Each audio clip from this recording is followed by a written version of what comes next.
नमो तस् भगवतो अरहतो सम्मा सम्बुद्धस्स। साधु साधु साधु।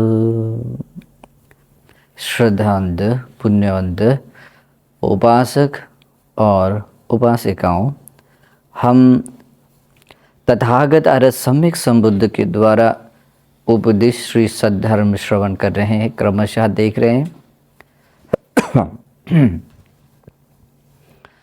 त्रिपिटक ग्रंथ में जो अंगुत्तर निकाय है,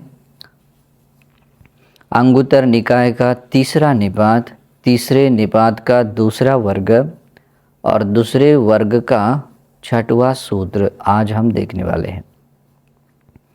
इस सूत्र का नाम है अपन्नक सूत्र। अपन्नक सूत्र यानी कि एक ऐसी प्रतिपदा है या ऐसा उसमें एक सार समाया हुआ है जो एकांत तथा निर्वाण तक ले जाता है, पूर्णत्व की ओर ले जाता है। इस कारण से उसको कहते हैं सार प्रतिपदा भी बोल सकते हैं या अपन्नक प्रतिपदा भी बोल सकते हैं। अविरद्ध यानी कि जो निर्वाण के रास्ते पर जो व्यक्ति लग जाता है वो कभी भी रुकता नहीं है, तो इस कारण से उसको अपन्नक कहते हैं। तो इस सूत्र के अंतर्गत जो गुणधर्म आने वाले होते हैं, उन गुणधर्मों को जो भी व्यक्ति अपने भीतर लाता है या अपना खुद का गुण बनाता है, तो उस व्यक्ति की जीवन यात्रा या जीवन धारा निर्वाण की ओर चल पड़ती है। कभी कभी किसी कारणवश या कर्म के विपाक स्वरूप हो या कर्म के स्वरूप हो, किसी कारण से उसके निर्वाण की यात्रा में रुकावट भी क्यों ना आई हो, तो वह व्यक्ति भी इस प्रतिपदा को अपने में बढ़ाता हुआ वो फिर से इस निर्वाण की यात्रा में अपने आप को आगे ले जा सकता है। तो ऐसे ये गुणधर्म है। तो इस कारण से ये बहुत ही इम्पोर्टेंट है। एक महाबोधि सत्व भी जब कभी अपने जीवन में चढ़ाव उतार आते हैं, तब भी अपने भीतर कुछ क्वालिटी को ऐसे बनाए रखते हैं, तो उतार आने के बाद भी वहाँ से भी वो ऊपर की ओर उठते हैं। और अगर ऑलरेडी वो बहुत अच्छे से प्रैक्टिस करते हैं तो उसे उन्नति करते हैं। उस प्रतिपदा को कहते हैं अपन्नक प्रतिपदा।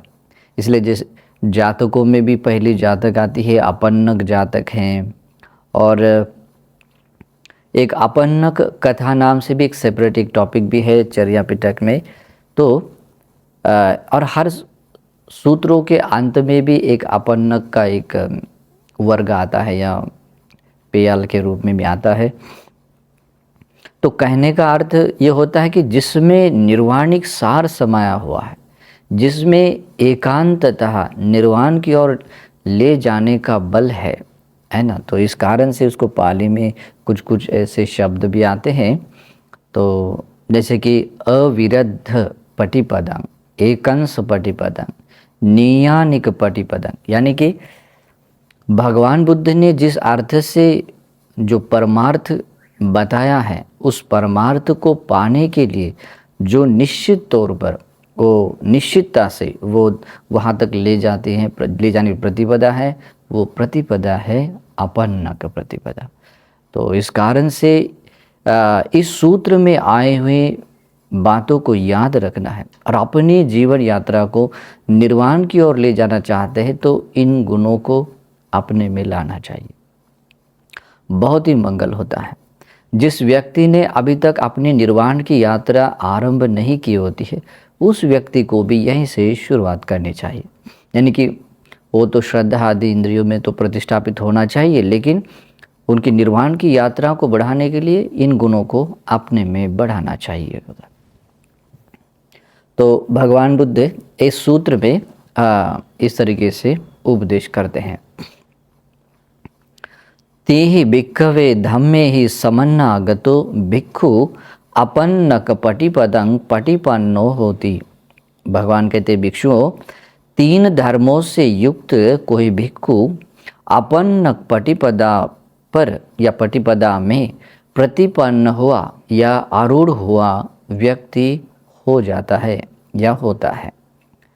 अपन्न प्रतिपदा में यानी प्रतिपदा यानी कि जो ऐसा रास्ता है जैसे कि जिसमें जहाँ से कहीं भी शुरुआत होती है, स्टार्टिंग है, उसका मध्य है, अंत है, तो या बीच में आने वाले और भी बहुत सारे स्टेशन है। जैसे कि आर्य अष्टांगिक मार्ग है तो उसको प्रतिपदा क्यों कहते हैं? क्योंकि उसके अंतर्गत अनेक सारी कड़ियाँ स्टेशन से उससे गुजरना पड़ता है, तो ये प्रतिपदा है ना। क्योंकि हर एक चीज़ को भावित करना होता है, कंप्लीट करना होता है। रास्ते में भी जैसे कि हम एक जगह से स्टार्ट करते हैं तो दूसरी जगह पर पहुंचने के बाद ही तीसरी जगह पहुंच पाते हैं, तो इस कारण से उसको कहते हैं प्रतिपदा। आर्य मार्गो निर्वाण के मार्ग को भी ऐसा ही मतलब किया जाना होता है कि एक अंग को परिपूर्ण करने के बाद दूसरा अंग परिपूर्ण करना होता है। तो इस कारण से उसको प्रतिपदा कहते हैं। हालांकि देखा जाए तो मार्ग दोनों, प्रतिपदा और मार्ग, इसमें ज़्यादा अंतर नहीं है, बस ये अर्थ और भावार्थ में थोड़ा सा अंतर है। तो अपन्नक प्रतिपदा पर प्रतिपन्न हुआ व्यक्ति कहलाता है। जैसे कि मैंने अपन्नक प्रतिपदा के बारे में बताया, जो व्यक्ति मतलब सार को पाने के लिए, जिसमें सार मिल जाता है, जैसे निर्वाण एक सार है, तो वो पाने के लिए जो रास्ता है उस रास्ते पर आरूढ़ हुआ व्यक्ति, जिसमें अपने भीतर की कुशलता को बढ़ाने का जो रास्ता है उस रास्ते पर आरूढ़ हुआ व्यक्ति, उसको कहते हैं अपन्नक प्रतिपदा। ओके, तो उसको दूसरी भाषा में और भी शब्द है कुछ, अनुलोम प्रतिपदा, धम्मानुधम्म प्रतिपदा, यानी कि भगवान बुद्ध ने बताए हुए धर्म के अनुसार ही या उसी रास्ते पर ही वो चलने वाला व्यक्ति या मार्ग पर आया हुआ व्यक्ति। तो वो अंग कितने हैं? 3 हैं। 3 धर्मों से युक्त कोई भिक्षु अपन्नक प्रतिपदा पर आरूढ़ हुआ होता है। तो यहाँ भिक्षु का नाम दिया, लेकिन यहाँ भगवान का हर एक श्रावकों के बारे में सोचना है। लेकिन गृहस्थों के लिए इतना आसान भी नहीं होता है। लेकिन अगर उपासकों को भी निर्वाण पसंद है, वे भी चाहते हैं कि मैं निर्वाण के रास्ते आगे बढ़ूं, तो उस व्यक्ति को भी इस उपदेश को समझना है, अपने लिए समझना है। फिर आगे कहते हैं योनि चस आरद्धा होती आसवानं खयाय। भगवान बुद्ध कहते हैं अगर वो व्यक्ति 3 धर्मों से, 3 बातों से युक्त वो व्यक्ति भिक्षु बन जाता है, और जैसे वो अपन्नक प्रतिपदा पर आरूढ़ हुआ होता है, तो वो व्यक्ति अपने भीतर के आश्रयों को क्षय करने की ओर ले जाने वाली प्रतिपदा है, उस प्रतिपदा वो रास्ता भी आरंभ हो जाता है। उसको कहते हैं आरद्धा होती, वो स्टार्ट हो चुकी हो जाती है। और उसमें एक शब्द आता है योनि चस्स आरद्धा, यानी कि जैसे कि पंच उपादान स्कंध ये संसार में होते हैं, तो यहाँ से देखा जाए तो लौकिक और बाकी भाषाओं में या क्षेत्र में भी उसका अर्थ अलग है, लेकिन यहाँ आध्यात्मिक क्षेत्र में ऐसा आता है। इसको कहते हैं खंड कोट्ठासपि कारणसपि, इस अर्थ से इसका नाम दिया गया है। उसको कहते हैं खंड कोट्ठास, यानी कि स्कंद के जो ये है अंग है, उसको मूल करके बताया गया ये है। तो मतलब क्या होता है, उसकी जो जिस किसी व्यक्ति के भीतर स्कंद है तो वो 5 हैं, है ना। उन स्कंदों के साथ में उपादान होता है, और उस उपादान के कारण ही व्यक्ति क्या होता है, इस संसार में बंधा रहता है या अपने भीतर के आश्रयों को बढ़ा लेता है। लेकिन जब व्यक्ति इन 3 धर्मों को अपने में बढ़ाता है या इससे समन्वित युक्त हो जाता है, तब वो व्यक्ति अपने आश्रयों के क्षय की ओर ले जाने वाली प्रतिपदा पर आरूढ़ होने से आरूढ़ होने से उसके स्कंद यानी यह स्कंद क्या बोलते हैं, स्कंद से विमुक्ति की ओर भी हो जाता है। यानी उसके पंच उपादान स्कंद में जो उपादान है, उपादान क्षय की ओर वो क्षय करता हुआ आगे जाता है। इस कारण से कहते हैं आरद्धा होती कतमे हिति है। अभी इस तरह का जो स्वभाव गुणधर्म है, तो वो कौन से 3 गुणधर्म है जिस कारण से कोई व्यक्ति यानी कोई भिक्खु अपन्न पटिपदा पर प्रतिपन्न होता है, यानी कि जो निर्वाणिक अर्थ देने वाला जो रास्ता है, उस रास्ते पर आरूढ़ हुआ वो व्यक्ति बन जाता है और वो अपने आश्रमों को क्षय करने की ओर भी अपने आप को ले जाता है, यानी कि क्षय करना उसका स्टार्ट हो जाता है। तो कौन से 3 हैं? भगवान बुद्ध कहते हैं इद भिक्खवे भिक्खु इंद्रियेषु गुप्तदारो होती। अपने इस निर्वाण के रास्ते को या निर्वाण के रास्ते पर आने के लिए या अपनी यात्रा इस तरह से निर्वाण की ओर शुरू करने के लिए पहला गुणधर्म है, भगवान कहते हैं यहाँ कोई भिक्खु पहला गुणधर्म क्या बढ़ाता है? इंद्रियेषु गुप्तदारो होती। इंद्रियों में गुप्त द्वार यानी कि इंद्रियों के जो द्वार है उसको गुप्त द्वार रखने वाला होता है। इंद्रिया यानी कि ये जो 6 इंद्रियां हैं, जैसे कि आँख है, आँख से हम रूप देखते हैं, कान से शब्द सुनते हैं, नाक से गंध सुगंध लेते हैं, जिह्वा से रस चखते हैं और शरीर से स्पष्टव्य पदार्थ का स्पर्श करते हैं और मन से कोई भी जो टॉपिक है उसको लेकर हम विचार विमर्श करते हैं, उसको धम्म कहते हैं।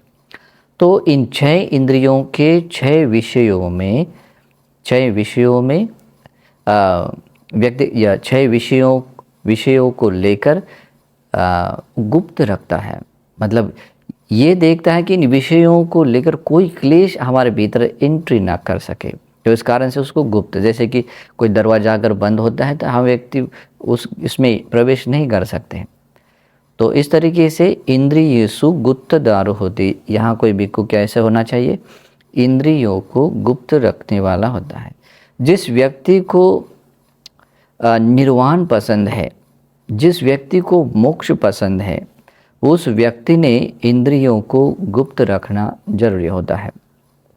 ऐसा नहीं होता है कि सिर्फ न देखना ही गुप्त नहीं है। जैसे कि वो जो नग्न साधु कहते थे, भगवान के पास भी आकर कहते थे कि हमारे धर्म भी इंद्रियों में गुप्त द्वार वाला बताते हैं, आप भी बताते हैं, तो उसमें क्या अंतर है? तो भगवान ने पूछ भी लिया था कि आप कैसे करते हैं। वो कहते हैं कि आँखों से कुछ न देखना है गुप्त है, मतलब उसको गुप्त रखना है। कान से कुछ न सुनना ही गुप्त है, नाक से गंध सुगंध न लेना ही उसको गुप्त रखना है, जिह्वा से रस न चखना ही गुप्त है, मतलब जिस जैसा वैसा उसे खा लेना है। तो भगवान बुद्ध कहते हैं कि अगर वो जन्म से कोई व्यक्ति अंधा है तो वो तो जन्म से अंधा है, या जन्म से कोई व्यक्ति ये है बधिर है, तो वो तो फिर गुप्त इंद्रियों वाला ही हुआ है। और गुप्त इंद्रियों से अगर आप मुक्ति बताते हो तो पहले से ही मुक्त हुआ है ना। तो भगवान बुद्ध ऐसा कहने के बाद उनको उत्तर नहीं आता है, लेकिन भगवान बुद्ध सच्चाई बताते हैं कि इंद्रियों को गुप्त कैसे रखा जाता है ना। तो उस तरीके से अगर हम भी अपने इंद्रियों को गुप्त रखने वाले बनते हैं तो हम भी अपन्नक पटिपदा जो निर्वाण का सार जिस प्रतिपदा में समाया हुआ है, उस प्रतिपदा पर आरूढ़ हुए बनते हैं और हम अपने आश्रमों को क्षय करने की ओर भी आगे बढ़ते हैं, यानी कि हमारे आश्रय क्षय होना भी आरंभ हो जाता है। तो इसलिए भी इंद्रियों को गुप्त रखना पहला गुण है। तो वो भिक्खु भी अपने इंद्रियों के द्वार को गुप्त रखने वाला होता है। दूसरा है भोजन की मात्रा जानने वाला होता है। भोजन की मात्रा। अभी इसका विस्तार भी देखेंगे। पहले ये 3 धर्म देखते हैं। पहला है इंद्रियेषु गुप्तद्वारो होते, इंद्रियों में, इंद्रियों के द्वार को गुप्त रखने वाला होता है। भोजने मत्तन्यु, भोजन की मात्रा जानने वाला होता है। आजकल इस शब्दों को लेकर बहुत सारे विभिन्न मत है। भोजन की मात्रा को लेकर, इस कारण भोजन से शुद्धि की परंपराएं स्टार्ट हुई है। ये खाने से, ये न खाने से ऐसा ऐसा होता है, बहुत सारी है। लेकिन भगवान सच्चाई बताते हैं कि भोजन की मात्रा जानना क्या होता है, क्योंकि ये विमुक्ति का अंग है, अपन्न प्रतिपदा में से एक गुण है। तो इसी कारण से जब लोग सही अर्थ भूल जाते हैं तो ऐसे भोजन को लेकर अलग अलग शुद्धियों के नाम से अपनी अपनी एक परंपराएं शुरू कर देते हैं। जैसे भगवान के समय में बहुत सारी थी। फिर बाद में तीसरा गुणधर्म आता है जागरियं अनुयुक्तो होती, जागरियं अनुयुक्तो होती, यानी कि वो जागरणशील होने में लगा हुआ होता है। अनुयुक्तो, बिल्कुल उसमें अविरत रहते हुए उसमें निरंतरता लाते हुए उसका अभ्यास करने वाला। किस बात में? जागरणशील होने में। अब ये 3 गुणधर्म हैं, अभी उसके अर्थ भी बताऊंगा। फिर फाइनली आपको समझ में आएगा कि ये गुणधर्म सचमुच हमें भगवान बुद्ध ने बताए हुए निर्वाण के रास्ते पर कैसे लाते हैं, हम कैसे अपने आश्रमों के क्षय करने की ओर आगे बढ़ते हैं, हम आश्रमों का क्षय करना आरंभ कर देते हैं। ठीक है, तो इन 3 गुणधर्मों को ध्यान से समझना है। बिल्कुल उसमें थोड़ा सा भी गलत नहीं समझ लेना है। गलत समझ लिया तो उसके जो परिणाम है वो परिणाम नहीं आएंगे। और जिस व्यक्ति को निर्वाण पसंद है, मोक्ष पसंद है, उस व्यक्ति ने इन 3 गुणधर्मों को समझना चाहिए।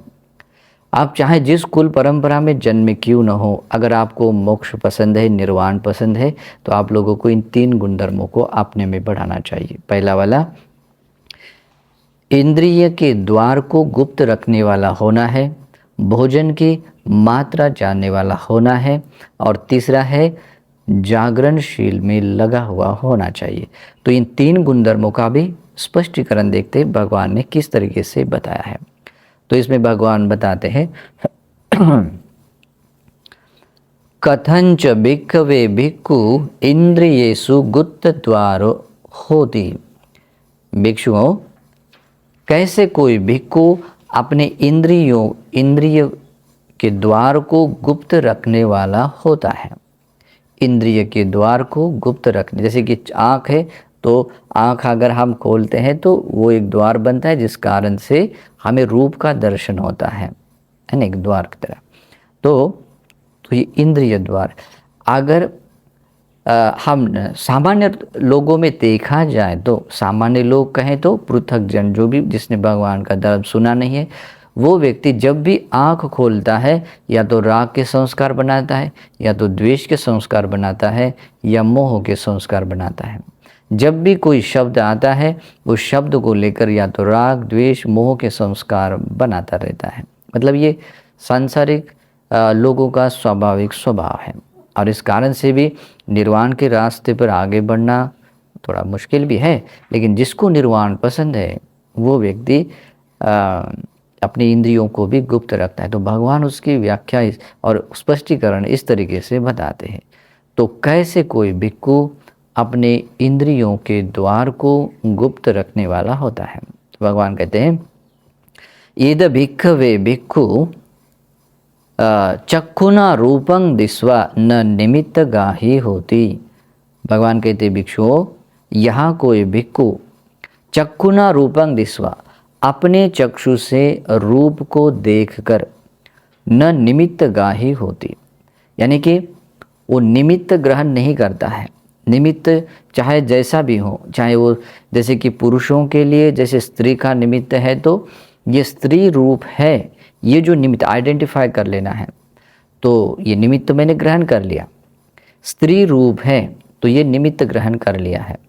तो जो व्यक्ति अपने चक्षु इंद्रियों को गुप्त रखता है तो उसकी आंखें भले ही खुले हों, उसने आगे सामने रूप भी देखा हो, लेकिन उसके भीतर एक चीज़ नहीं होती। क्या नहीं होती है? उस निमित्त को वो व्यक्ति ग्रहण नहीं करता है कि ये स्त्री निमित्त है, पुरुष का निमित्त है, ये अच्छा निमित्त है, ये सुंदर, हाँ ये कितने सुंदर है, ये कितना कुरूप है। तो इस तरीके से वो निमित्त ग्रहण नहीं करता है। उसमें अच्छा है, ये जब शब्द अपने, ये संज्ञा, ये विचार जब मन में जागता है, बस वो क्लेश एंट्री होना शुरू हो जाता है। काम छंद, चाहे बुरा है तो द्वेष का संस्कार, अच्छा है तो राग का संस्कार, काम राग भी जागता है जनरली। तो इस कारण से जो व्यक्ति अपनी इंद्रियों को गुप्त रखना चाहता है तो वो व्यक्ति निमित्त को ग्रहण नहीं करता है। लेकिन यहाँ पर मतलब बहुत ही अद्भुत बात ये होती है कि संसार में हमने बहुत, संसार में संसरण करते हुए अलग अलग संस्कार बनाए होते हैं, और इस कारण से कभी कभी क्या होता है कि इस पर्टिकुलर इस रूप को देखकर, सभी रूप को देखकर ऐसा नहीं होता है। वैसे देखा जाए तो हर एक रूप है इस संसार में, जितने भी रूप है उसमें खास करके स्त्री का रूप है जो पुरुषों के चित्त को वशीभूत कर देता है। लेकिन अगर पूर्व संस्कार अगर ज़्यादा स्ट्रांग रहते हैं तो उस पर्टिकुलर पर्सन के प्रति वो स्वाभाविक रूप से क्या बोलते हैं, असंवर भाव आता है, राग चित्त जागता है। लेकिन जिस व्यक्ति को निर्वाण पसंद है वो व्यक्ति सबसे पहले क्या करता है, वो निमित्त को ग्रहण नहीं करता। ये स्त्री का रूप है। ओके, तो जिस किसी व्यक्ति को धर्म में आगे बढ़ना है, निर्वाण की यात्रा में आगे बढ़ना, अपने भीतर के आशयों को दूर करना है, तो उस व्यक्ति को ये सीखना ही जरूरी है। अपने इंद्रियों को गुप्त रखने की कला सीखनी है, गुप्त रखना ही अनिवार्य है। तो उस व्यक्ति को क्या करना पड़ेगा? भगवान बुद्ध कहते हैं कि वो भिक्खु चक्षु से रूप देखकर उन निमित्त गाही होती, नानो व्यंजन गाही होती। यानी कि उस स्त्री का रूप है वो निमित्त भी नहीं ग्रहण करता, और नानो व्यंजन गाहे मतलब वो व्यंजन कहते हैं उसके आकार को, यानी कि स्त्री है तो पुरुष के लिए, मतलब पुरुष का रंग रूप आकार आदि है, लिंग है आदि को, और पुरुष है तो स्त्री का रूप है, तो मतलब अपोजिट वाला है, तो उसके रंग को, रूप को, आकार को या इन चीज़ों को क्या करता है, मतलब उसको निहारता हुआ उसके शुभ निमित्त ग्रहण नहीं करता है। मतलब उसको कहते हैं व्यंजन। होल जो रूप है तो वो रूप है, उसका निमित्त ग्रहण करना होता है। और व्यंजन कहते हैं फिर उसके हर एक बातों को लेकर, जैसे अगर स्त्री है तो उसके बाल हैं, उसकी त्वचा है, आँखें हैं, या जो भी छोटा छोटा पार्ट्स है जिसमें हमारा चित्त आसक्त होता है, या हम अच्छा है, सुंदर है, संज्ञा जगाते हैं, तो उसको भी वो ग्रहण नहीं करता है, उसको कहते हैं व्यंजन। तो ये दो चीज़ें फर्स्टली होनी चाहिए। जब भी अब अगर हम कोशिश करेंगे, कौन सी कोशिश करेंगे, निमित्त को ग्रहण करने वाले बनेंगे या उसकी व्यंजन को ग्रहण करने वाले बनेंगे, तो इंद्रिय असंवर होगा ही, इंद्रिय गुप्त नहीं होगा। इंद्रियों को गुप्त रखना है तो ये दो चीज़ें होना चाहिए। चाहे स्त्री है तो पुरुषों को लेकर अपनी इंद्रियों को गुप्त रखना है। मतलब क्या होता है, पुरुषों के रूप का निमित्त ग्रहण नहीं करना है, और उसके जो भी आकार है, रंग है, जो भी है, उसके शेप है, एक एक अवयवों को लेकर शुभ निमित्त नहीं जगाना, अच्छा है, सुंदर है, आदि आदि। अगर ऐसा होता है तो वो व्यंजन ग्रहण न करने वाला होता है। और जब तक हम ऐसा नहीं करेंगे तब तक इंद्रिय गुप्त नहीं होगा। तो इसलिए दो चीज़ों को याद रखना है।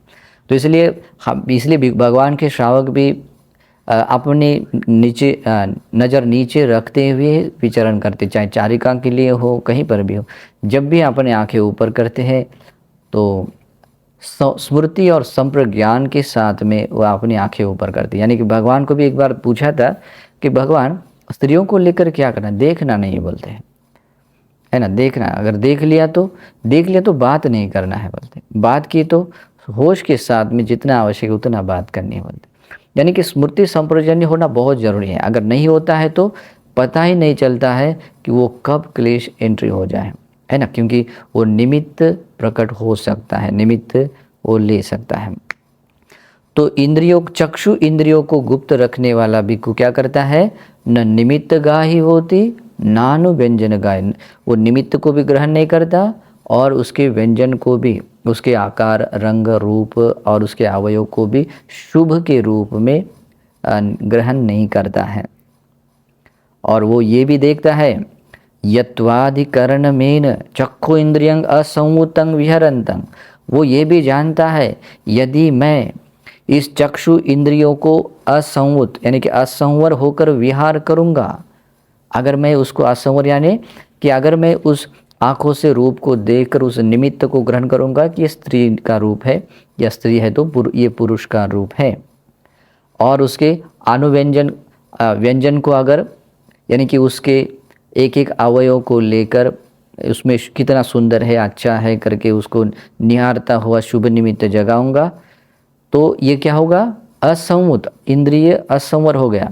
और वो कहता है, वो भिक्खु जानता है अगर मैं इस तरीके से अपने चक्षु इंद्रियों को असंवर करते हुए रहूँगा तो अभिज्ञा दो मनस्सा पाप का कुशला धम्मा अन्वास वेन्यू, तो मेरे भीतर अभिज्ञा, मेरे भीतर लोभ जगाने में या वासना कामराग जगाने में और या दो मनस्य या चैतसिक पीड़ा, चैतसिक पीड़ा कब होती है, या अच्छा है वो न मिलता है तब भी चैतसिक पीड़ा हो जाती है, नहीं मिलता है तो चैतसिक पीड़ा मिलती है। अगर विरूपी है तो उस बात को लेकर भी वो नहीं चाहिए करके भयावह है तो उससे भी चैतसिक पीड़ा उत्पन्न हो जाती है। उसमें जब भी हमने निमित्त या अनुव्यंजन को ग्रहण कर लिया तो ऐसा हो जाता है। तो वो व्यक्ति बिल्कुल जान लेता है सही तरीके से, यदि मैं अपने चक्षु इंद्रियों को असंवर बनाकर या असंवर करके ऐसा रहूँगा या विहार करूँगा तो ये अभिज्ञा यानी कि वासना या लोभ रूपी या दोमनस्य यानी कि द्वेष संपृक्त यानी द्वेष से युक्त वाला चैतसिक दुख रूपी पाप का अकुशला धम्मा, ये पापी अकुशल धर्म अन्वासव्यू मेरे मन में घर बना लेंगे, मतलब वो उत्पन्न होंगे, अभिज्ञा और दोर्मनस्य ये उत्पन्न होंगे। मतलब अगर मैं ऐसा करूँ तो ऐसा होगा ही, और इस कारण से तस्य संवराय पटिपज्यति, तो इस कारण से अभी वो ये संज्ञा जागना, ये बोध होना हमेशा उसको होना ही चाहिए, होश होना चाहिए। अगर होश खो देता है तो काम बिगड़ जाता है। जब कभी होश खो दिया वो एंट्री हो जाता है ना, यहाँ क्लियरली बताया है। अगर वो अपने चक्षु इंद्रियों को असंवर बनाकर वो रहता है तो ये काम राग रूपी जो लोभ है और द्वेष संपृक्त जो चैतसिक पीड़ा है, ये पापी अकुशल धर्म उसमें उत्पन्न होगा ही।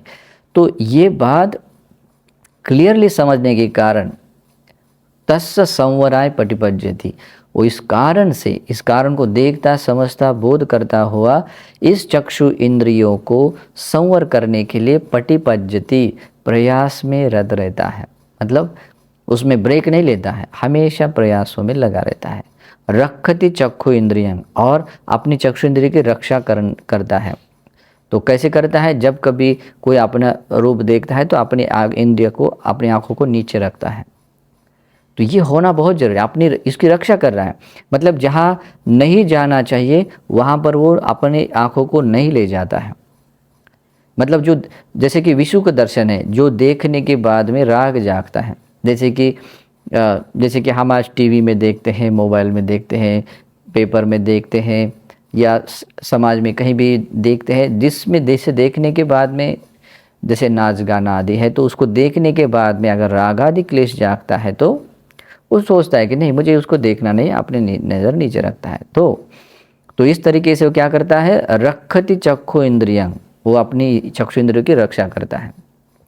जैसे कोई खेत का रक्षा करने वाला, जैसे खेत की रक्षा करने वाला कैसे हाथ में डंडा लेकर देखता है, जैसे कोई गुराखी है वो गाय को चराता है, लेकिन अब जो जहाँ खेत होता है उस खेत पर जहाँ हरियाली होती है वहाँ पर खड़ा रहता है डंडा लेकर, कहीं गाय कहीं आकर वो खा ना जाए। अगर खाएगा, वो गाय आकर खा जाती है, तो वो खेत का मालिक उसको गाली भी दे सकता है, मार भी सकता है, कुछ भी कर सकता है।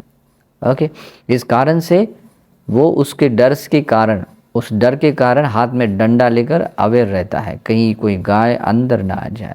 तो वैसे ही कोई भी भिक्खु ये ध्यान रखता है कि अगर मैं अपने चक्षु इंद्रियों को थोड़ा भी असंवर होकर रखूँगा तो ये पापी अकुशल धर्म उत्पन्न होने में मुझे ज़्यादा समय नहीं आएगा। इसलिए वो स्मृति संपर्जन्य का होकर ऐसा रक्षा करता है। और रक्षति चक्षु इंद्रियम, इस तरह से अपनी चक्षु इंद्रियों की रक्षा करता है। चक्षु इंद्रिय संवरंग आपज्यति, और इस तरीके के प्रयासों से वो अपने चक्षु इंद्रियों को संवर कर लिया है, ऐसे वो अपने आप को वो ऐसा बना लेता है, मतलब वो चक्षु इंद्रियों के संवर को वो प्राप्त कर लेता है। हाँ, मेरा भी चक्षु इंद्रिय संवर है, इसको वो प्राप्त कर लेता है। तो इस तरीके से कोई व्यक्ति अपने चक्षु इंद्रियों को संवर करता है। और ये जो प्रतिपदा है, अभी मैंने सुबह में किया, दोपहर में छुट्टी रहेगी, ऐसा नहीं है। ये कंटिन्यूटी के साथ, जिसको निर्वाण पसंद है वो इस काम में अपना समय बिताएगा, 24 घंटे में ये काम में लगा रहता है। तो इस कारण से वो व्यक्ति अपने चक्षु इंद्रियों को गुप्त रखने वाला बनता है। फिर आता है सोतेन सद्दंग सुत्वा, कान से शब्द सुनकर न निमित्त को ग्रहण करता है न व्यंजन को ग्रहण करता है। यानी कि चाहे वो स्त्री का हो चाहे पुरुष का हो, जैसा भी हो, उसको निमित्त को ग्रहण नहीं करता है। और जनरली पुरुष के लिए स्त्री का शब्द क्या होता है, पूरा वश में कर, उसका चित्त वशीभूत कर लेता है। कभी कभी क्या होता है, जनरली बहुत ही कर्कश वाला शब्द क्यों न हो, लेकिन पुरुष के लिए कभी कभी वो शब्द भी राग जगाने के लिए कारण बन जाता है, क्योंकि वो ऑपोजिट वाला है। ओके, जो मधुर है तो फिर तो कहना ही क्या है ना। तो और स्त्री है तो पुरुष का शब्द है, वो शब्द इतना मधुर और अच्छा लगता है जिस कारण से वो राग आसक्ति जागती है। और जिस व्यक्ति को निर्वाण पसंद है वो अपने इंद्रियों को गुप्त रखता है, तो अपने कान इंद्रियों को भी गुप्त रखता है। तो कान इंद्रियों को कैसे गुप्त रखता है, अपने कान से शब्द को सुनकर उस शब्द के निमित्त को ग्रहण नहीं करता है, और शब्द का जो भी है, जैसे कि उसमें आस्वाद लेने का, जैसे कि उस स्त्री का है, अच्छा है, बुरा है, किसका है, आदि आदि, जो मतलब उसका वर्गीकरण करता हुआ, उसके मतलब गुण वर्णन करता हुआ जो उसको ध्यान देता है, तो वो चीज़ भी उसके पास नहीं होती है। और इस तरीके से वो व्यंजन को ग्रहण नहीं करता है ना। मतलब उसको राग जगाने के लिए जो कारण बन जाते हैं शुभ के, अच्छा, मधुरता आदि वाला, तो वो उसका वर्णन नहीं करता है, तो व्यंजन को भी ग्रहण नहीं करता। और उसको ध्यान रहता है, अगर मैं कान से शब्द सुनकर, अगर इस कान को मैं निमित्त और व्यंजन ग्रहण करने वाला बनूंगा, असंवर होकर विहार करूंगा, तो ये जो अभिज्ञा और दोर्मनस्य, यानी कि कामराग सहगत जो लोभ है या द्वेष सहगत जो चैतसिक पीड़ा है, दोर्मनस्य है, ये पापी अकुशल धर्म मेरे भीतर जागेंगे ही, मेरे भीतर वो घर बना ही लेंगे। और इस कारण से तस्य संवराय पटिपज्यति, वो व्यक्ति वो अपने इस कान को संवर बनाने के लिए प्रयास करता है। यानी क्या करता है, वो कोशिश करता है कि वो निमित्त को ग्रहण न करे और व्यंजन को भी ग्रहण ना करे। और इस तरीके से वो रक्षति सोत इंद्रियं, अपनी इंद्रियों की, क्या कान इंद्रिय की क्या कर रहा है, रक्षा कर रहा है। और रक्षा करता हुआ जैसे अपना समय बिताता है, तो उसको एक फाइनल कंक्लूजन के रूप में आता है, क्या आता है, को अपने श्रोत इंद्रियों को मैंने परिपूर्ण रूप से रक्षा की है। तो ऐसे रक्षा की है, तो ये उसको बोध हो जाता है। तो इस तरह से सोत इंद्रिय संवरंग आपज्जति, मतलब श्रोत इंद्रियों को संवर किया हुआ तो मतलब उसको प्राप्त होता है। तो आगे भी आता है, घानेन गंधं घायित्वा, नाक से गंध लेकर न निमित्तों को ग्रहण करता है, न अनुव्यंजन को ग्रहण कर लेता है, और वो ये होश में रहता है अगर मैं इस नाक से गंध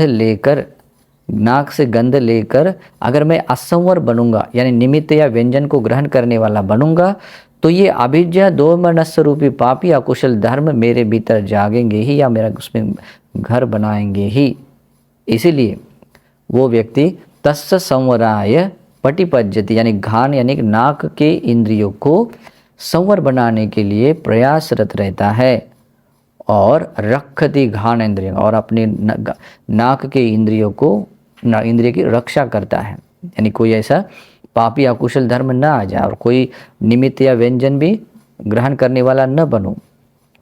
और इस तरीके से अपने नाक के इंद्रियों के संवर को वो व्यक्ति प्राप्त होता है, नाक के इंद्रियों को संवर कर लेता है। फिर बाद में आता है जिह्वाय रसंग सायित्वा, जिह्वा से रस आस्वाद, जो भी खान पान जो का रस आस्वाद लेते हैं, तो जिह्वा से रस का आस्वाद लेकर वो व्यक्ति ना तो निमित्त ग्रहण करता है, ना अनुव्यंजन ग्रहण कर लेता है, और वो ध्यान रखता है, होश रखता है, यदि मैं इस जिह्वा से रस को चख कर असंवर होकर विहार करूंगा, तो यानी निमित्त और व्यंजन ग्रहण करने वाला बनूंगा, तो ये पापी अकुशल धर्म जो अभिज्ञा और दोर्मनस्य है, ये मेरे भीतर जागेंगे ही, मेरे भीतर घर बनाएंगे ही। तो क्यों न मैं इस जिह्वा इंद्रियों की रक्षा करूं। इस कारण से वो व्यक्ति तस्य संवराय पटिपज्यति, तो इस कारण से वो अपनी जिह्वा इंद्रियों को संवर बनाने के लिए प्रयासरत रहता है, और इस तरीके से जिह्वा इंद्रिय की रक्षा करता है, यानी कि उसमें जो क्लेश एंट्री करते हैं उसकी एंट्री बंद कर देता है, रक्षा कर देता है ना। और इस तरीके से अपने जिह्वा इंद्रियों के संवर को व्यक्ति प्राप्त हो जाता है कि हाँ, उसने जिह्वा इंद्रियों को संवर कर लिया है, ऐसे कंक्लूजन पर आ जाता है।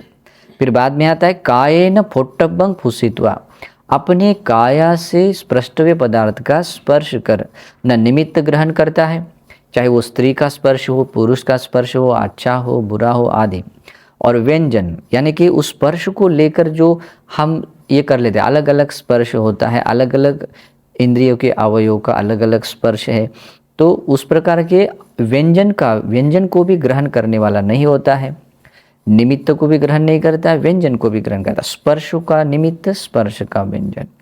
तो इस प्रकार से वो न निमित्त गाही होते, निमित्त को भी ग्रहण नहीं करता और व्यंजन को भी ग्रहण नहीं करता है, और वो ध्यान रखता है, होश रखता है, अगर मैं काया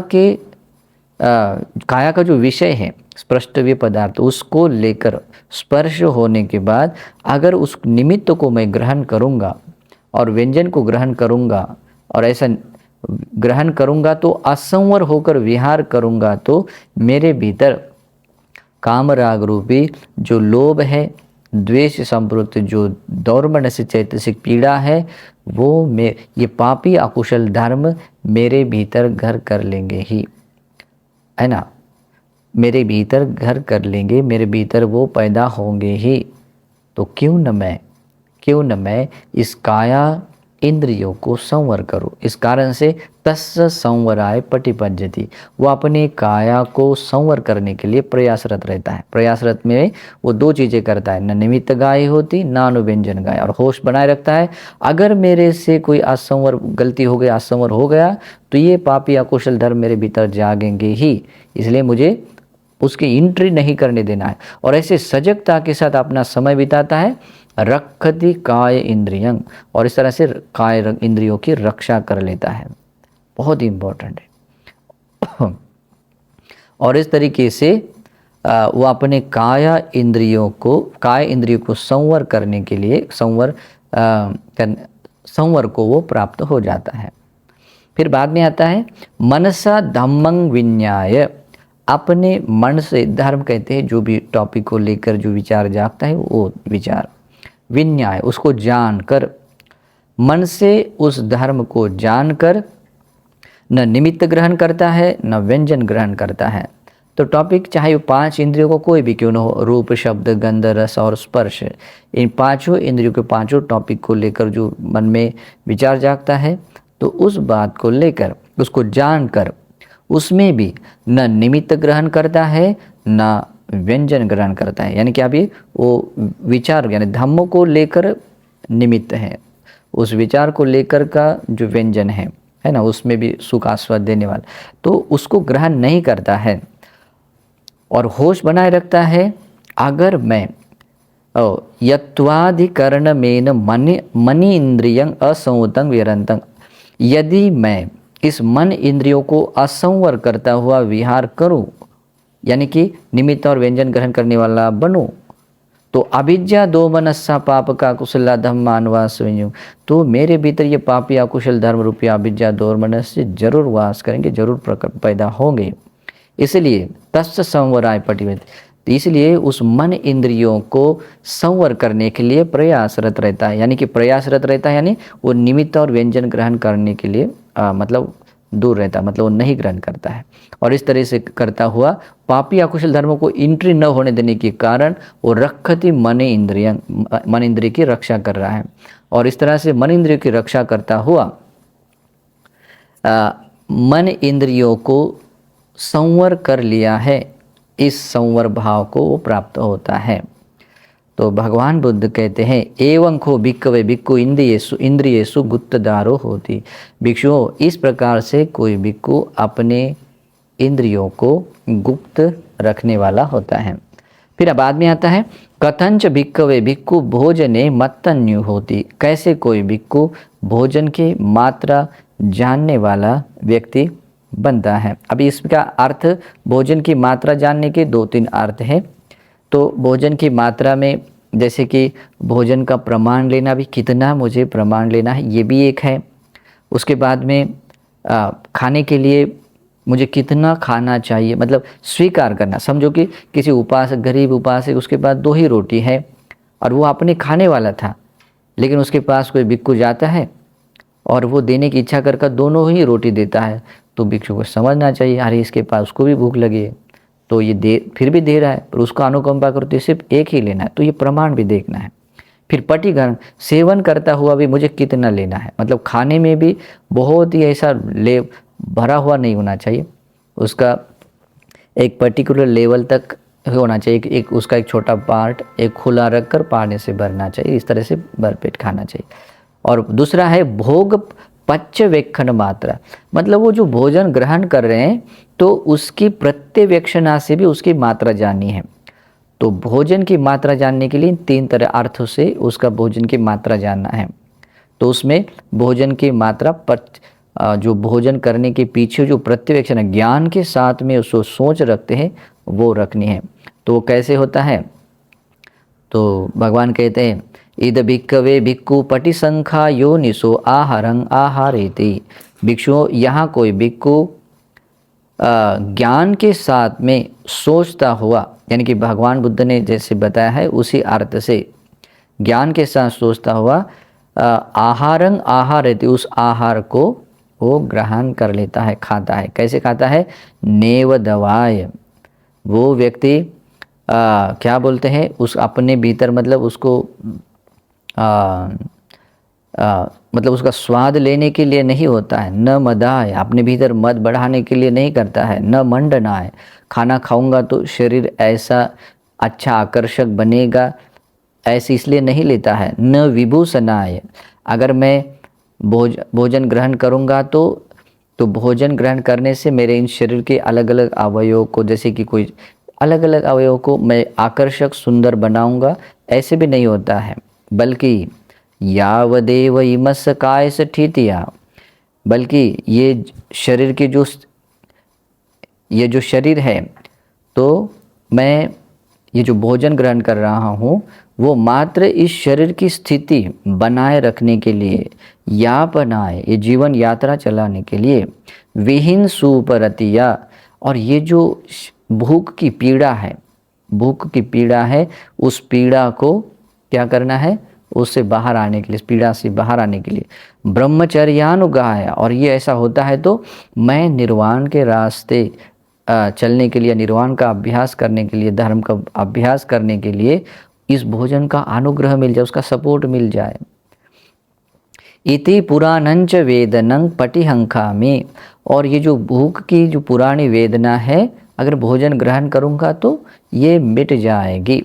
नवंच वेदनं, और मैं ये भी ध्यान रखूँगा अगर मैं उसको बहुत अधिक खाना खाऊंगा तो क्या हो जाता है, ज़्यादा खाएंगे तो अपचन होने का दर्द रहता है। कभी कभी कच्चा खाने से या कुछ खाने से या बहुत पेट में भरा भरा भारी सा वेदना देता है तो वो भी वैसा भी नहीं खाऊंगा, वो भी प्रमाण जानना है कि जिससे नई वेदना क्रिएट ना हो। नवंच वेदना न उपादेय, समझे, नई वेदना भी उत्पन्न न हो, इसके लिए भी वो ध्यान रखता हुआ भोजन ग्रहण करता है। यात्रा च में भविष्यति अनवज्यता च फासु विहारो चाहती, और ये जो मेरी जीवन यात्रा है वो होनी चाहिए निर्दोष पूर्ण मेरी जीवन यात्रा बनने के लिए, और मेरा सुख से धर्म जीवन हो जीने के लिए। फासु विहारो यानी कि सुख से धर्म में विहार करने के लिए मैं ये भोजन ग्रहण कर रहा हूँ। इस तरह से अपने ज्ञान से वो व्यक्ति सोचता है और सोचता हुआ भोजन ग्रहण करता है। तो इसमें 3 चीज़ें आती हैं, तब जाकर वो भोजन ने मत्तन्यु भोजन की मात्रा जानने वाला बनता है। कौन सा है? सबसे पहले वो प्रमाण को देखता है कि वो कितना प्रमाण वो स्वीकार करना है। पटिगान मतलब वो खाने को लेकर भी वो उसको कितना खाना चाहिए वो भी प्रमाण देता है। नहीं तो ऐसा नहीं कि आधा पेट खाना है, पीड़ा देना शरीर को बहुत। कभी कभी पुराने जमाने ऐसा करते हैं कि मुझे अगर एक निवाला मिल गया तो इतने दिनों तक रहना है, एक बार का 1 चम्मच खाते हैं तो इतने समय तक, ऐसा वाला नहीं। ओके, जितना आवश्यक होता है, सफिशिएंट फूड होता है तो उतना वो लेना चाहिए। ओके, बाद में आता है भोग पच्च वेगन, मतलब जो भोजन ग्रहण करने के पीछे जो ज्ञान के साथ सोच है वो सोच भी होनी चाहिए। तो जैसे वे नेवदवाय नमदाय नमंडनाय नविभूषणाय आदि आदि, ये जब हम अच्छी तरह ज्ञान के साथ सोचकर वो भोजन ग्रहण करते हैं तब जाकर हम भोजन की मात्रा जानने वाले बनते हैं। और इस बात को आज कर दिया कल नहीं करूँगा ऐसा नहीं होता, ये होना चाहिए। जब ऐसा होता है व्यक्ति खुद देखता है कि वो व्यक्ति कैसे धर्म के रास्ते, निर्वाण के रास्ते आगे जाता है, और इसी कारण से उसके भीतर ये जो आश्रमों का क्षय है वो आश्रमों का क्षय भी स्टार्ट हो जाता है। क्योंकि भोजन की मात्रा न जानने से जो आश्रव पैदा होते हैं वो भोजन की मात्रा जानने से वो आश्रव क्षीण होते हैं। इस कारण से कहते हैं वो आरद्धा होती आसवानं खायाय, वो उसका आश्रव का क्षय भी आरद्ध हो जाता है। जैसे उसी प्रकार से इंद्रियों का असंवर होने से जो आश्रव उत्पन्न होते हैं वो इंद्रियों का संवर करने से आश्रव नहीं होते हैं। ठीक है, तो इस तरीके से इंद्रियों भोजन की मात्रा जाननी चाहिए। तो भगवान कहते एवं खो भिक्खवे भिक्खु भोजने मत्तन्यु होती, भिक्षु इस तरीके से कोई भिक्खु भोजन की मात्रा जानने वाला होता है। जिस व्यक्ति को निर्वाण पसंद है उस व्यक्ति ने इस बात को समझने के लिए बिल्कुल एक प्रोजेक्ट प्लान की तरह उसको ठीक तरह हर एक पॉइंट को समझते हुए उस पर अप्लाई करना चाहिए। फिर बाद में आता है तीसरा गुण है, कौन सा है? जागरीयं अनुयुक्त होती, जागरणशील में लगा हुआ कैसे होता है।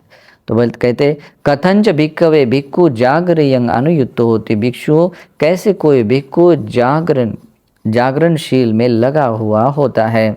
तो इद भिक्खवे भिक्खु दिवसं चंक में न निस्सज्जाय आवरणे ही धम्मे ही चित्तं परिशोधेति।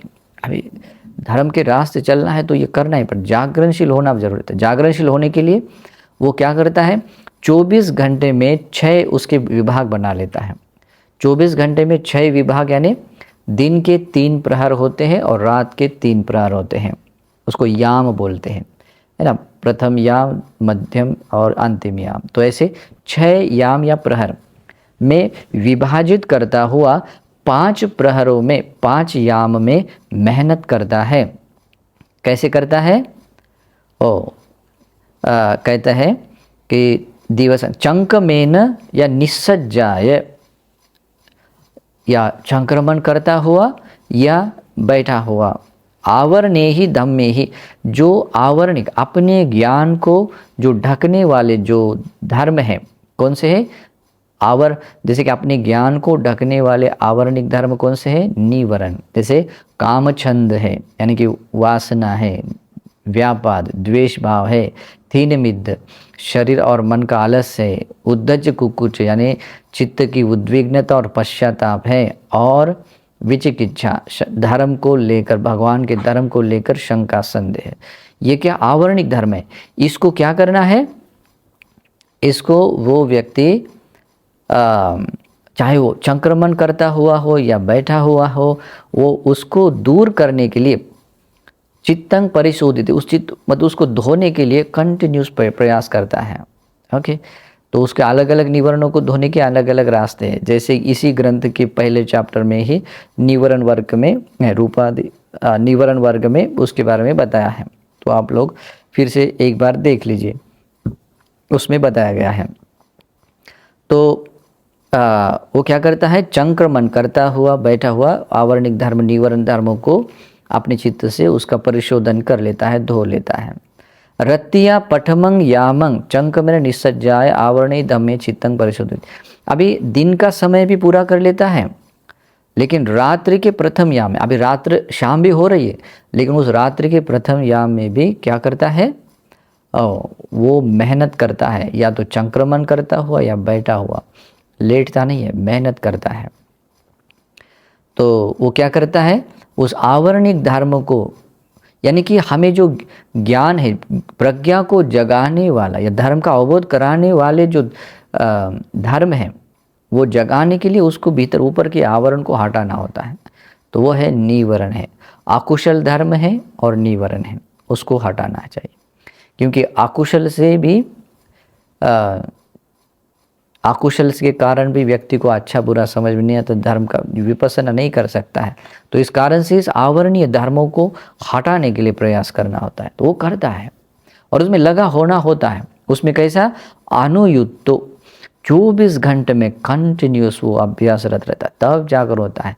मैंने 1 घंटा सिटिंग किया और उससे काम चलेगा, ऐसा नहीं होता है, उसमें लगा होना चाहिए।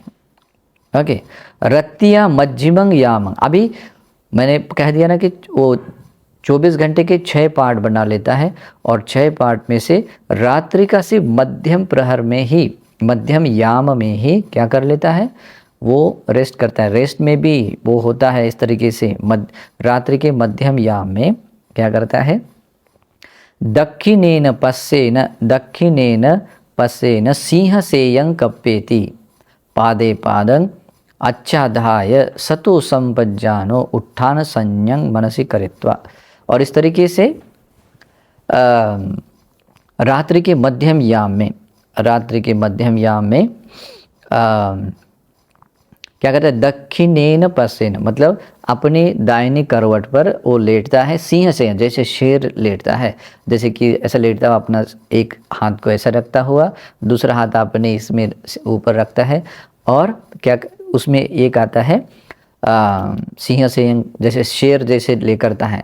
पादे पादंग आच्छादाय, शेर भी देखिए अपना पैर ऐसा नहीं रखता है, तो उस टंकना का जो टंकना थोड़ा सा ऐसा मतलब बाजू में करता हुआ, क्योंकि ऐसे करेंगे तो थोड़ी देर बाद दर्द देगा, तो इसलिए आच्छादाय उसको थोड़ा सा हटाता हुआ ऐसे लेटता है। और उसके बाद में क्या आता है? सतो संपज्जानो, बहुत इंपॉर्टेंट है, इसको विधि को समझ लेना। सतो संपज्जानो, आप लोगों ने स्मृतिवान और संप्रज्ञानी होने के बारे में सतिपट्टान में भी सुना ही होगा। जैसे कि जागते हुए चारों इंद्रियों के इरियापथों में कोई व्यक्ति स्मृतिवान होता है। संपज्जानो यानी कि उन्हीं इन चारों इरियापथों में जो हम क्रिया करते, खाते पीते उठते बैठते, स्मृति और संप्रज्ञान बना रहता है, तो होता है संप्रज्ञान। फिर सोते हुए स्मृति और संप्रज्ञान कैसा होता है? तो सत्व संपोजन ऐसा होता है, तो जब लेटता है तो जिस कर्मस्थान को लेकर या जो भी आवरणीय धर्मों को दूर करने के लिए जिस कर्मस्थान का अभ्यास करता है, जैसे कि काम छंद वासना को दूर करने का अशुभ भावना है, व्यापार द्वेष भावना को दूर करने मैत्री कर्मस्थान है, या आदि आदि ऐसे जो भी है, उस बात को कर्मस्थान को लेकर वो स्मृति के साथ में, चाहे आनापान है तो सांस को देखता हुआ स्मृति के साथ में सोता है, और यही स्मृति जगाता है कि मैं अभी सो रहा हूँ। उसका ज्ञान रहता है। और संप्रज्ञान बिल्कुल अपना कर्मस्थान को भूलता नहीं है, उसके साथ में सोता है। और आश्चर्य बात ये होती है, अगर सोते समय वो स्मृति और ये संप्रज्ञान बना रहता है कर्मस्थान को लेकर ही, तो जब वो जागेगा तो उस कर्मस्थान के अभ्यास के साथ ही स्मृति बनी रहेगी। सांस का कर्मस्थान है तो जागते ही अनायास रूप से सांस को देखता हुआ और सांस के प्रति संप्रजन्य के साथ जानता हुआ वो जागता है। और जागने के बाद क्या करता है, सोते समय और जागने के बाद में भी वो हमेशा बना रहता है। इस कारण से उसका सोने के बाद में भी सति संप्रजन्य होना होता है। और इससे कहते हैं मतलब ऐसा होता है कि संप्रजन्यता मतलब एक क्षण के लिए भी दूर न होना, इसे कहते हैं।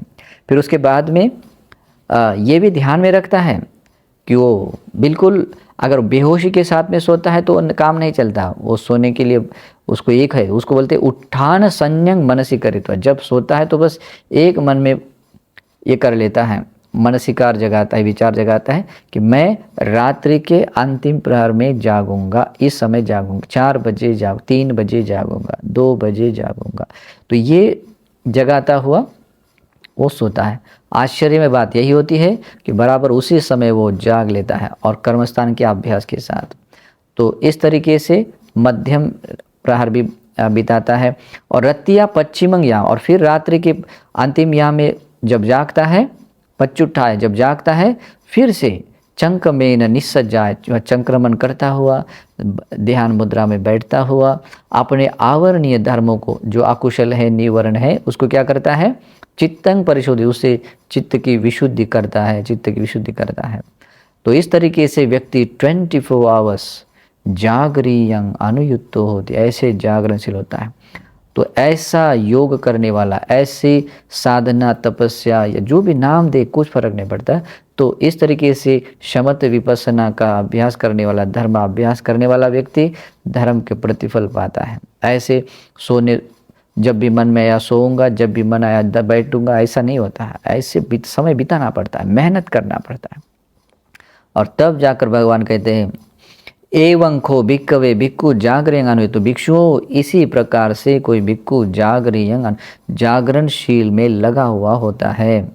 और आगे कहते हैं इमे ही खो भिक्खवे तीहि धम्मे ही समन्नागतो भिक्खु अपन्नक पटिपन्नो होती। भिक्षु इन्हीं 3 धर्मों से समन्वित यानी युक्त भिक्षु अपन्नक पटिपदा यानी कि जो निर्वाण की ओर ले जाने वाली प्रतिपदा है, उस प्रतिपदा पर आरूढ़ हुआ व्यक्ति बनता है। योनि चस आरद्धा होती आसवान खया, और उसका ये प्रयास, उसका ये जो भी अभ्यास है वो भी क्या बनता है, अपने आश्रमों को क्षय करने के लिए वो आरब्ध हो जाता है, स्टार्ट हो जाता है। तो इस तरीके से अपने आप को निर्वाण के रास्ते आरूढ़ होने के लिए और अपने चित्त के सभी आश्रयों को भी नष्ट करने के लिए भी इन 3 धर्मों को अपने में बढ़ाना। इन 3 धर्मों को जब तक आप अपना गुण नहीं बनाएंगे, धर्म का प्रतिफल नहीं मिलेगा। और इस कारण से चाहे आप भिक्खु हो, भिक्खुनी, उपासक उपासिका हो, जिसको निर्वाण पसंद है और जिसको इन सारे संसार दुखों से मुक्ति पसंद है, मोक्ष पसंद है, उस व्यक्ति ने इन 3 गुण धर्मों को समझ लेना है, इसको अपना गुण बना लेना। और गुण बनाने के लिए जितना समय लगा सकते लगा लीजिए, जितना समझने के लिए कोशिश करनी है रास्ते ढूंढ लीजिए, और इसको समझते हुए इन 3 धर्मों को अपना गुण बना लीजिए। इससे युक्त बनेंगे तो आपको भी धर्म का ये प्रतिफल 100% मिलेगा। इसके लिए विस्तार के लिए और भी है, लेकिन ये धर्म देशना इतने भी आपको पर्याप्त है धर्म के रास्ते आगे बढ़ने के लिए। तो मैं यही आशीर्वाद मैत्री मंगल कामना करता हूँ कि आप लोगों को भी इसी प्रकार से इस अपन्नक पटिपदा में आने के लिए, निर्वाण के रास्ते आने के लिए और अपने आश्रमों को क्षय करने के लिए ये धर्म देशना हेतु प्रत्यय बने, सद्भाव से मंगल कामना है। नमो बुद्धाय।